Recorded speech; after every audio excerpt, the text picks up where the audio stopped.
Lauren McClusky was a star at just about everything she did from the time she was a kid. She danced, she sang, she was an amazing track and field athlete. She crushed it in school and in sports, racking up medals and academic awards. Eventually, she got an offer from the University of Utah, leaving her hometown of Pullman, Washington, for Salt Lake City to start her grown-up life. At Utah, she competed in the heptathlon, that brutal combined track and field event that is one of the toughest tests for a female athlete. The 100-meter hurdles, high jump, shot put, 200-meter run, long jump, javelin throw, and 800-meter run made her one of the team's standout members. Lauren was also a top student, majoring in communications, and by her senior year, she had a solid group of friends. It would all fall apart, though, one September evening in 2018 after a random meeting. Lauren and a friend had gone out for a night of dancing and drinks one Friday at a small club near the University of Utah campus. That night, a guy caught Lauren's eye. As the evening went on, he came over and introduced himself as Sean Fields. Sean said he was working as a bouncer at the club, but was also a student at nearby Salt Lake Community College. He was 28. Lauren was 21. They hit it off right away. Sean was charming and clearly into the younger woman. They swapped phone numbers and set up a date for the next day to hang out and get to know each other better. And that they did. Lauren was totally over the moon for Sean, her friends would say. She even called her mom to tell her about the new guy in her life. Jill McClusky, Lauren's mother, said Lauren told her Sean had taken her to dinner, bought her flowers, and just tried to sweep her off her feet. He'd even asked her, really sweetly, to be his girlfriend. Tall and muscular, Sean was a good-looking guy and a smooth talker. He took to the athletic and outgoing Lauren immediately. They seemed like a great match, and a serious relationship bloomed fast. The two quickly became a couple. Sean would often spend the night at Lauren's dorm room, and she'd often let him borrow her car. Lauren's friends started noticing some red flags popping up as things got more serious. At first, Sean would ask her to invite her friends along when they went out. But he'd tell Lauren to dress a certain way, usually just a t-shirt and jeans. Later, when she was out with her friends, Sean would blow up her phone, constantly asking what she was doing, who she was with, and when she'd be back. If she didn't answer right away, he'd grill her about what took so long. Lauren would explain it away to her friends, saying Sean had some insecurities because he'd been treated really badly in a past relationship. These little incidents were just because of that, she'd say, and they'd probably go away with time. Sean also started telling Lauren how important it was that she be careful around people and be ready in case something bad went down. He bought her a can of pepper spray and told her to carry it everywhere. Then he invited her to go shooting at a gun range with him and tried to buy her a handgun. By this point, Lauren had completely stopped hanging out with her friends and was spending all her time outside of class and track practice with Sean. Her friends were worried, so they got in touch with the workers at her dorm. The people working there had noticed Sean hanging around too, and they were concerned about her. They'd heard he wanted to get her a gun and had seen that she wasn't taking care of herself like she used to. They also had a feeling he'd started tracking her movements as she came and went around campus. This would be part of a pattern, and not just a pattern of an overly possessive boyfriend, but one of a big institution trying to manage the lives of over 32,000 young students. Lauren McClusky, star athlete and outstanding student, was just another face in the crowded sea of campus life. There was something off about Sean. The new boyfriend wasn't what he seemed to be, and he definitely wasn't who he said he was. One day, Lauren just happened to catch a look at Sean's photo ID. Sean Fields. It turned out, wasn't a 27-year-old community college student and an all-around nice guy. The ID listed his name as Melvin Sean Rowland, and he was a whole decade older than he'd said. He'd been born in 1981. Melvin had a talent for feeding women a line of half-truths, lies and tall tales when he wanted to pick them up. His charming, disarming nature made him weirdly good at the pickup game, whether he met women on campus or through dating apps. He could hide who he was pretty well and become someone interesting and easy to talk to whenever he wanted. Later investigations would turn up a bunch of women who had fallen for his lies, some more than others. Lauren had fallen for it hard. Seeing his photo ID shook her whole view of the relationship to its core as reality started to sink in. But Melvin wasn't just some campus-adjacent pickup artist. He was hiding a really dark secret. One that wouldn't come out until October 5th, when Lauren went back home to Pullman, Washington, for fall break. There she confided in a friend about what had happened and what she'd found out. Her friends suggested they take some time and look into this Melvin Sean Rowland, age 37, of Salt Lake City, Utah. A really quick internet search turned up some disturbing news. Melvin was a registered sex offender. On July 19, 2004, Melvin had been convicted of enticing a minor, a second-degree felony, and attempted forcible sexual abuse, a third-degree felony. He served 9 years in the state penitentiary and had been let out on parole on September 3, 2013. Lauren knew she had to break it off and get away from this guy. She went back to school in Utah and planned to dump Melvin on October 9th. She called him that day, and he came over. Friends say the breakup didn't really happen then as planned, and that Melvin ended up spending the night in Lauren's dorm. She told her friends he'd apologized for giving her a fake name and then explained the incident, saying he'd been at a frat party and the girl in question had told him she was much older than she really was. He said the other stuff they said about him just wasn't true. Lauren's friends were doubtful when they heard the story and talked her into really ending things the next day.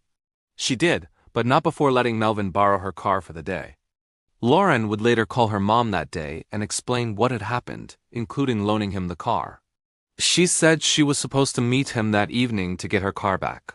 Jill McClusky, like any parent, was really worried about what could happen that night, so she called the university police department to see if they could keep an eye on her while she got her car back. University Police Car Security, open my house. Hi, I would like to request some help from my daughter, who's a student at University of Utah, and she started dating this guy there who's like a bad person. Okay. And she found out he's a bad person, and she broke up with him, and he has her car. Yep. He was lying to her, okay, and he's actually a sexual offender. I don't want her to go there by herself and have like something bad happen to her. Hello? Hi, is this Lauren? Yeah. Hi, this is University Police. Your ex-boyfriend's dropping off your car. Do you feel comfortable with him doing that? I know your mom was really concerned about it. I think it's okay. We have a security officer that's just in charge of escorts tonight. Do you want him to wait with you as well when the car's getting dropped off? That would be great. The car exchange went off without a hitch, it seemed, and the two went their separate ways. After getting the car back, Lauren had about 2 days of relative peace. She went back to classes and started trying to put her life back together. Then the texts started coming in, disturbing ones from numbers she didn't know, but all talking about Melvin. I've been getting these texts from these numbers of different people. They were saying that he was in the hospital, and then saying that that he passed away. But then I got a text from him, and he seems to be alive. I got a text about, asking if I wanted to go to his funeral, and I think they're trying to lure me somewhere. She called the police again later that day as the texts kept coming. Okay, and have you asked them to stop texting you? I have not, but I've blocked a few of the numbers already.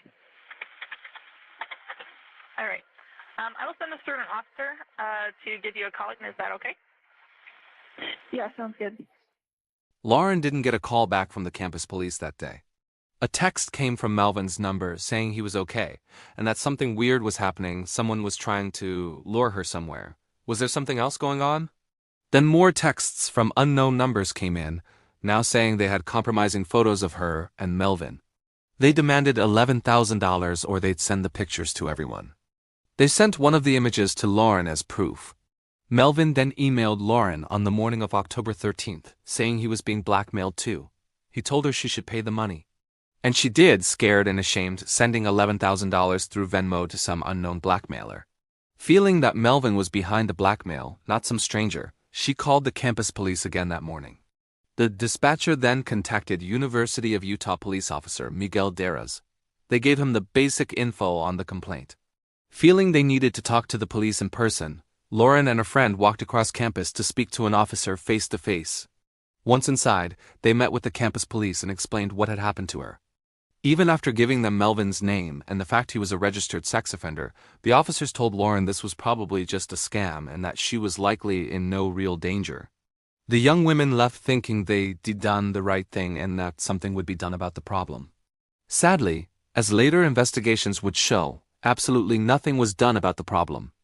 Officer Diaries had been given copies of the texts and the image. He would add the image to his private collection later on, telling another officer it was his now and he could look at it whenever he wanted. After hearing nothing back from the campus police, Lauren called the department again and spoke to the dispatcher. I've been blackmailed for money. Let me go ahead and get you over. University Police will probably take the case then. Just one sec. I've talked to them already, but Okay. I just wanted to call you as well. Usually we just take it where you live, and then that agency does a case. Yeah, I was just concerned because I wasn't sure how long they were going to take. Okay, let me get you up to them so they can see what's going on with it. Just one moment. Do you know when an arrest would be made? You can talk to an officer if you want. I can arrange that if you want that. On October 19th, Melvin came back to the area around Lauren's dorm. Now Melvin had taken a turn for the weird. He was seen walking back and forth in the parking lot outside the dormitory, now dressed as the Marvel Comics character Deadpool, complete with a pair of swords strapped to his back. He was also carrying a small black bag that seemed to have something heavy in it. Lauren got back from track practice to her dorm about 45 minutes after Melvin started parading around in costume in the parking lot. No one knew who he was during this time. She went into the dorm and headed upstairs. Only a minute later, Melvin, still dressed as Deadpool, came to the door of the dormitory. He just missed her. There is no telling what would have happened if he'd run into her just moments before. While the police had done nothing about the case as far as Lauren knew, she got a disturbing message from Melvin. He told her he knew she had contacted the police. Lauren was left to think that someone, somewhere in the police department, had told Melvin what was going on and that she was trying to protect herself from him. She had no way of knowing that weeks earlier, she had used Melvin's phone to log in and check her email account, and he had saved her passwords. He had complete access to her communications with the police, her friends, and her family the whole time. Without realizing it, she had called the Salt Lake City Police Department, hoping to get a separate department to help with the case. I'm worried because I've been working with the campus police at the U, and last Saturday I reported, and I haven't gotten an update. Okay. But someone contacted me today, someone who was harassed, and said that they know everything about the police. Okay. So you already spoke to the campus police? Yes, they haven't updated or done anything. And what prompted you to call Salt Lake City Police? Well, I thought it was weird that there are people who know about the entire case and the harassers seem to know about it more than me. And I'm concerned there might be an insider who's letting them know about the case. Okay. So with something... Because I haven't gotten updates. Yeah. And it's been a week. Okay. With something like that, you would want to contact the campus police back and ask to speak to your detective. The police, because of jurisdictional rules, felt they could be of little direct help. While they had jurisdiction throughout the city, it generally stopped at the border of the campus. Within the University of Utah area, jurisdictional rights went to the campus police department. Compounded by Officer Diaries' actions, there was also a case to be made that once Lauren made the allegations, someone in the department might have been tipping Melvin off. She may have sounded crazy and paranoid instead of someone who was justifiably worried about their safety. Lauren would email the department again that evening, but confided in her mother that she felt she was just annoying them. Phone records show she had called one or both of the police departments multiple times over several days, looking for a solution to the problem. 3 days later, on October 22nd, the situation would come to a head. Surveillance camera footage shows Melvin leaving his apartment at 6 o'clock a.m. He had borrowed a car, a silver Buick, from his neighbor. He drove over to the parking lot in front of Lauren's dorm and approached the building on foot.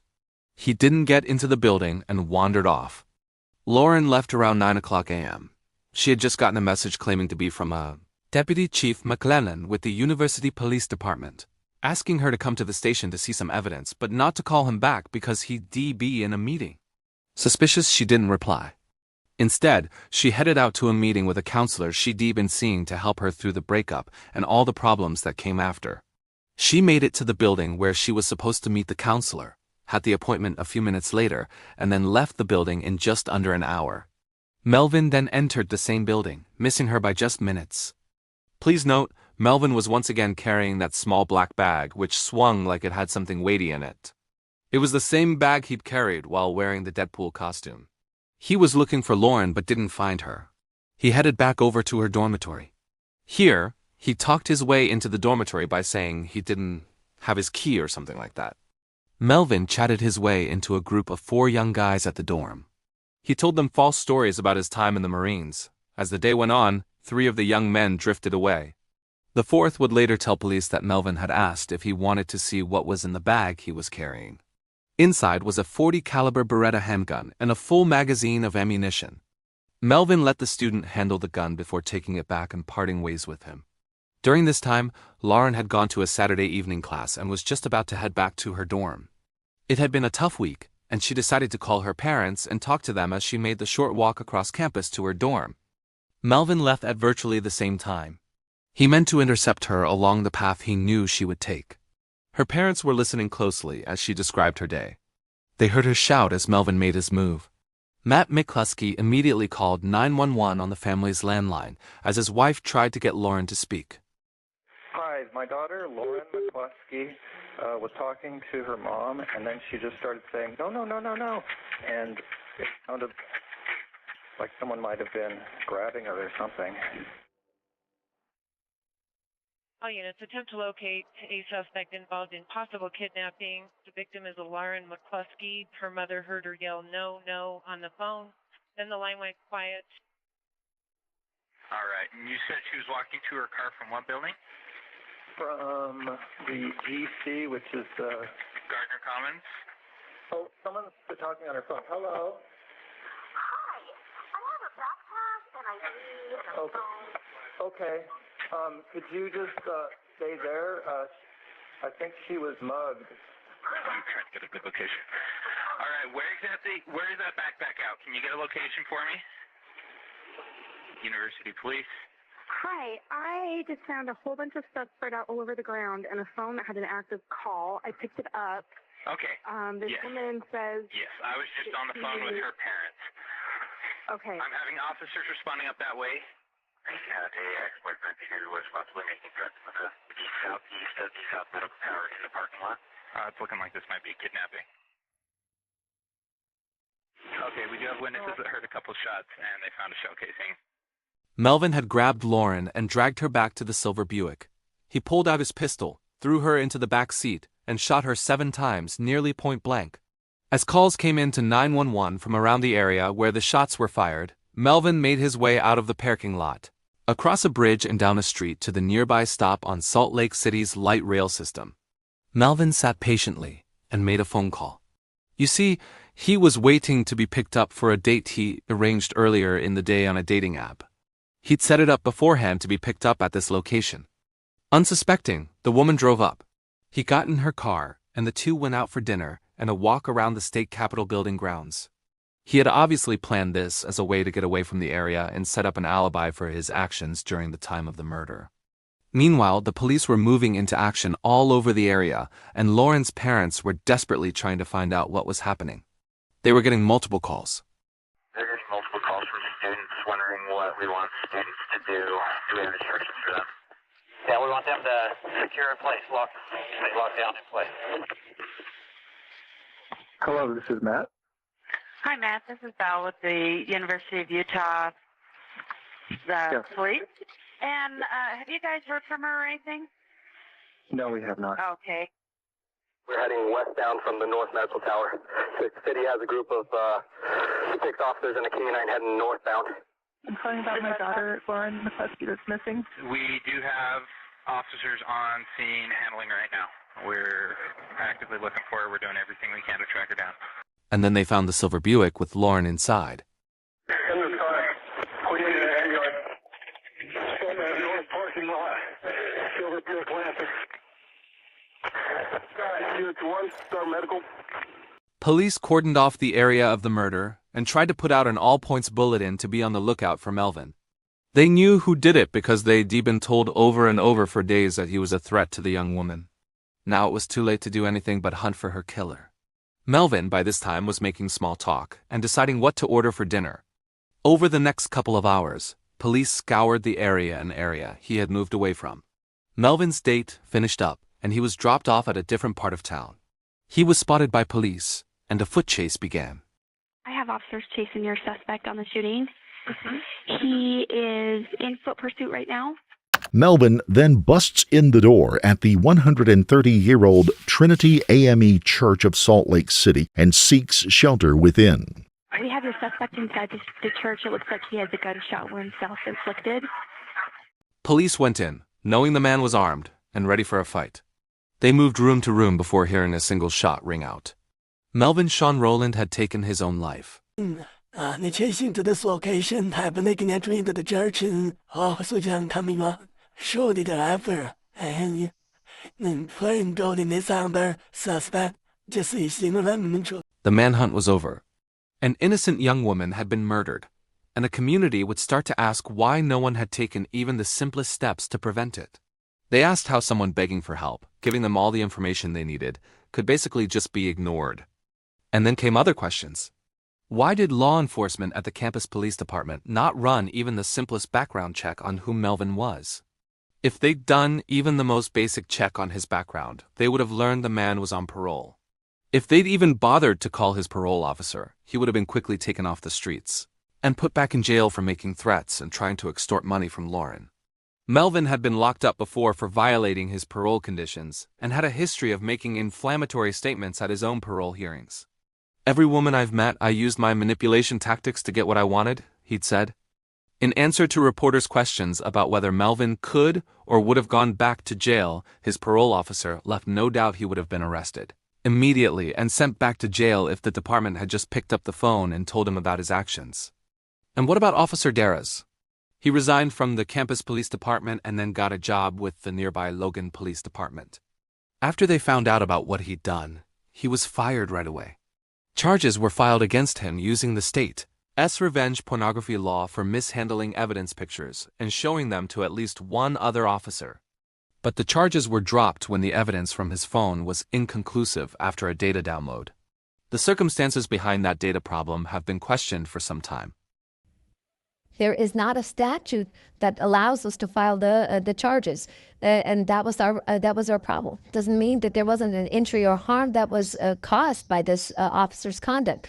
I was shocked by the fact that the district attorney Sim Gill did not pursue justice. He engaged in so many phone calls with her and texts, and even visited with her in person on more than one occasion. And then she trusted him, and he betrayed her trust. And we just want to change the culture that listens to women and believes women when they ask for help. That it's not this "I can't help you with your boyfriend" problem culture, which is what Lauren faced. There was also the question of where Melvin got the handgun he used in the crime. As a convicted felon on parole, there should have been no way for him to legally buy or own a handgun. It turned out he'd gotten it from an associate, Nathan Vogel, who was also a convicted felon. Vogel had his girlfriend of only a few days buy the gun for him. If you remember, Melvin had once asked Lauren to buy a gun for him. And this is actually a common way for felons to get around gun laws by tricking unsuspecting people they know into making the purchase for them. This lady cooperated in our investigation. She brought forth facts that we were aware of but couldn't confirm regarding Mr. Vogel. She has absolutely no criminal history. The evidence indicates that Mr. Vogel used her as well. They had known each other for 11 days.